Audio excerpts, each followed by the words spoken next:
السلام عليكم ورحمة الله تعالى وبركاته.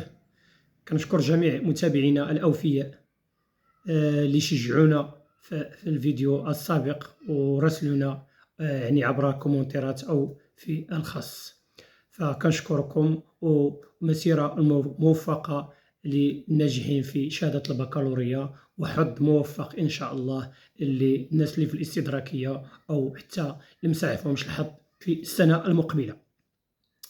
اخي، هنا واحد النصيحه واحده اخرى طلبا لمجموعه ديال المتابعين. فاش كتحصل على البكالوريا هناك عده مدارس، عندك الحق اخي او اختي، ابني او ابنتي، باش تدفع ليهم. فكنصحكم ما ترددوش. شحال من واحد كيقول هذيك المدرسه يعني كطلب واحد النقاط اللي هي كبيره، دونك انا ما ندوز، لا ما ندفعلهاش. راه علاش؟ لان ما غتقبلنيش. لا، انا كان ما تقولش هذا الكلام يا اخي. او بالنسبه للاباء يعني ينصحوا الابناء ديالهم باش يدفعوا لجميع المدارس. علاش؟ لان كاينه بعض المدارس فعلا اللي كتطلب واحد النقاط، يعني عندها لا سيليكسيون، وهذيك لا سيليكسيون راه عندها واحد المعايير كيعتمدوا عليها هذوك صحاب المدارس. راه بعض المرات كتقدر تلقى الانسان انه جايب حتى 14 او 15 في البكالوريا، وكتلقاه مشى دفع لواحد ليكول او واحد المدرسه وما تقبلش، في حين انك تلقى واحد جايب قل منه 13 يعني فاصله او شي حاجه، المهم قل من هذاك السيد اللي جاب 14 وكذا، وتقبل في هذيك المدرسه. علاش؟ لان انا كاين معايير واحده اخرى كل مدرسه انها وعلاش كتعتمد. علاش؟ لان كاينين بعض المدارس اللي كيطلبوا مثلا 14 ولا 15 في لا سيليكسيون، ولكن لا ديالاش. راه كاين بعض المدارس اللي كيطلبوا مثلا عندك غير الرياضيات والفيزيك والفرنسيه، هادو هما تيديروا لهم هما المعدل، ومن هادوك كيختاروا هما يعني الناس اللي صالحين في داك التخصص ديالهم، او في هذيك المدرسه او في هذيك ليكول او في هذيك الكليه. هذه من جهه. واحد النصيحه واحده اخرى اللي كيطرحوا فيها مجموعه ديال التلاميذ، مجموعه ديال الاباء ديالهم. علاش؟ ما كيعطيوش قيمه لهذيك لا ليست داتونت. انا كنصحكم اخوتي، اللي جا في لا ليست داتونت راه عنده احتمال كبير انه غادي يدخل لهذيك المدرسه اللي جا فيها، يعني جا حصل على لائحه الانتظار. علاش؟ لان كاينه مجموعه ديال التلاميذ المتفوقين اللي كيدفعوا لهذيك المدارس، وفعلا كيتقبلوا فيها في لا سيليكسيون.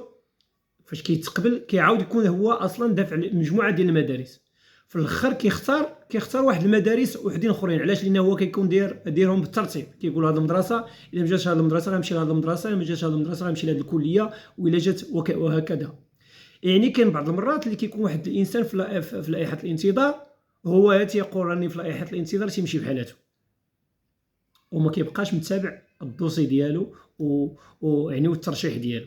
في الاخر راه كيكون مرشح وكيكون واحد تحت منه ولا جاي اقل منه، وفي الاخر هو داك كيمشي لهذيك ليكول وهذاك الاخر ما مشاش. علاش؟ لان الخطا ديالو جا في لائحه الانتظار، فقد الامل، مشى بحالته. هذه من ناحيه. يعني هنا هذه النصيحه واخذوها خوتي بعين الاعتبار، وراه اكيد غيكونوا ناس هنا كيتفرجوا معنا وقع لهم هذا الشيء وقع للتلاميذ ديالهم.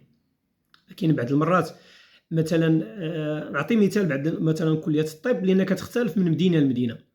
كاينه بعض اللي كطلب واحد المعدل، وحده كطلب واحد المعدل، وحده كطلب واحد المعدل، وكانوا ناس يعني اللي جابوا قل منك في معدل ودفعوا لواحد الكليه واحده اخرى وتقبلوا، وفي الاخر راهو كيتابعوا، يعني اصبحوا دابا دكاتره اطباء. فهاد النقطه كنركز لكم عليها في هذا الفيديو. ما تقاطعوا، كنتمناو انه يعجبكم. وفي هذا الفيديو اصلا راه كاين مجموعه ديال المدارس او الكليات والمعاهد ايضا اللي غادي نقولها لكم في هذا الفيديو، فاللي كيسمح سواء اللي عنده معدلات كبيره او صغيره، وبعض المعاهد. فتابعوا الفيديو حتى الاخر وغادي تلقاو هذوك المدارس والمعاهد. السلام عليكم، تابعونا. السلام عليكم. يعني هنا كيف قلت لكم هما المدارس العليا للتكنولوجيا، لو اس تي او دوت. كاين اللي سميتها يو اس تي، كاين اللي سميتها دوت.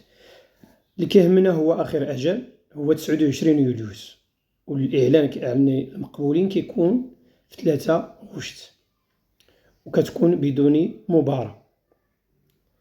هنالك كذلك كلية العلوم والتقنيات FST كاينة في مجموعة ديال المدن، آخر أجل هو 29 يوليوز بدون مباراة، وكتكون كيعلنوا على الإعلان عن المقبولين في 3 غشت. كذلك كلية الطب والصيدلة والطب الأسنان، افتتاح التسجيل كيكون في 3 يوليوز، آخر أجل هو 26 يوليوز. الإعلان عن العتبة كيكون في 31 يوليوز، المباراة كتكون في 3 و6 غشت كتكون نتائج المباراة.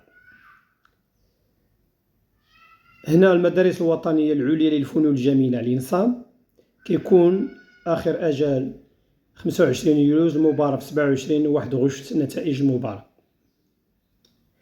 كيلينسا 17 يوليوز آخر أجل، 25 يوليوز العتبة، 27 يوليوز المباراة، 1 غشت الإعلان عن الناجحين. المدارس الوطنية للتجارة والتسيير l'ONCG 19 يوليوز آخر أجل، والإعلان عن العتبة في 23 يوليوز، المباراة كتكون في 25 يوليوز و 29 يوليوز كتكون نتائج المباراة. المدارس الوطنية للتجارة والتسيير دائما يعني هذه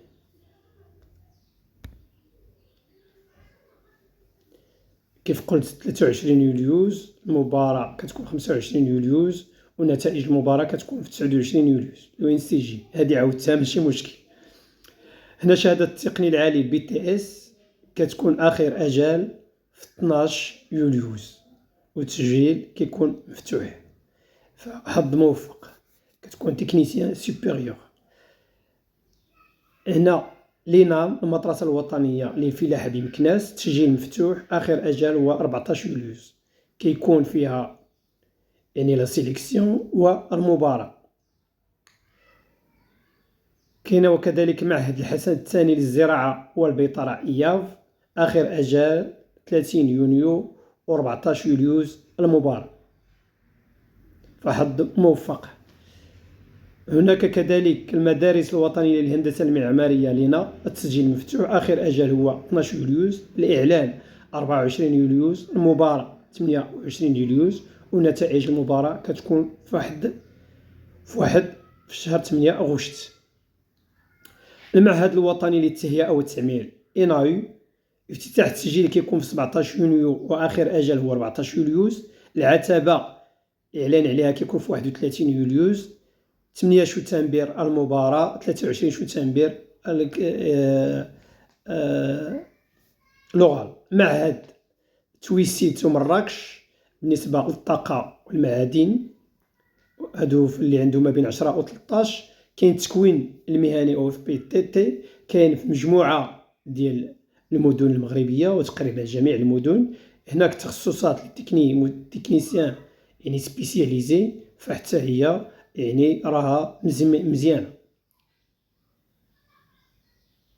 معهد التكوين الفندقي STHT، فيعني اللي بغا الفندقة. كاين معاهد أخرى، المعهد العالي للفن المسرحي والتنشيط الثقافي إيساداك، حتى هو من المعاهد مور البكالوريا، وبواحد المعدل اللي ما بين 10 و 13، وفعلا فيها لا سيليكسيون. كاين كذلك المعهد العالي للصيد البحري ESPM، حتى هذا كديرو في الانترنت وغادي تلقى فين كاينين. هناك كذلك معهد التكوين في مهن الطاقة المتجددة والنجاعة الطاقية، هذا معهد زوين لأن المستقبل كاين لينيرجي غونوفلابل، الطاقات المتجددة، فكنصحكم بهذا المعهد. هناك كذلك المعهد ديال التكوين التقني للمتخصصين في الأشغال العمومية ESTP، فحتى هذا المعهد بكل صراحة يعني في المستوى، وهذا ما بين 10 و 13، يعني ميزان مقبول. هنا الكليات لي فاك، فلافاك جميع هاد المعاهد وجميع هاد المدارس العليا اللي ما استطعتيش انك تجيبهم في البكالوريا، فان شاء الله الا جبتي الدوق وجبتي واحد النقطه اللي هي مزيانه، فجميع هذوك المعاهد غادي تدخل لهم وتدخلهم في لا تخوازيام اني، بحال هذاك اللي مشى للمدارس العليا كتدخل معاه في التروازيام اني حتى انت وكتقرا معاه. فاستغلوا الفرصه وما تقولش راه لافاك يعني راه لا صعيبه لا هكذا لا ما كتخرجش لا هكذا. حتى لافاك الا قريتي مزيان كون على يقين بان جميع المعاهد والمدارس العليا اللي وجميع الكليات يعني اللي ما ساعدتكش الفرصه باش تدخلهم في البكالوريا، فراه يمكن لك تدخلهم ما بعد البكالوريا يعني في الدوق. فحظ موفق. هنا المعهد الملكي لتكوين الأطر الشريبة والرياضة، يعني حتى صحاب الرياضة حنا ما نسيناهمش. وكذلك معاهد المهن الرياضة EMS. فكل شيء كاين الحمد لله، والله يوفق الجميع وأبناء المسلمين جميعا. فحظ موثق. وهنا المعهد الوطني للفنون الجميلة ENBA. هنا كتدخل الانترنت وكدير هاد المعاهد وهاد يعني لي زيكول اللي عطيتك، وغادي تلقى كل شيء كاين تما. السلام عليكم.